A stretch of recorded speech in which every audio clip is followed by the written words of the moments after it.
You're now going to cover your dough and place it in your fridge for 8 to 24 hours. This is a window. You can decide when you're doing this step. Either you're doing it in the evening before you go to bed, and while you are sleeping, the dough is resting in the fridge for 8 hours, or you're doing it the day before and leaving it for the full 24 hours. So you can decide what suits you. Please make sure that you do put it in the fridge.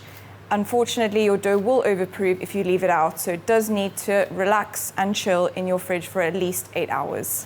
We are now going to be folding our levain dough. This dough has been sitting in your fridge overnight. I'm going to uncover it now and perform the folds. For this step, I would recommend either wetting your hands or your scraper or both to make sure your dough is loose from the bowl.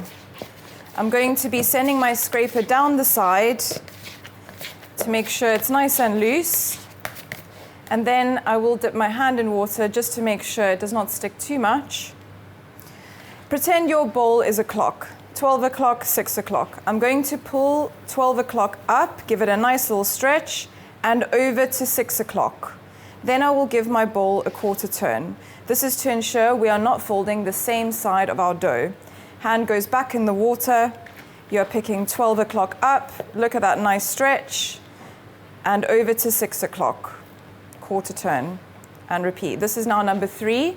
So you can see even the tension is building up already. Look at that. But this dough is very extensible. And now finally, the last fold, we're going to stretch that dough at 12 o'clock up and over to 6 o'clock. The last thing you can do is just make sure the smooth side is facing up. So you can flip your dough, and that is the end of our folding. One fold done.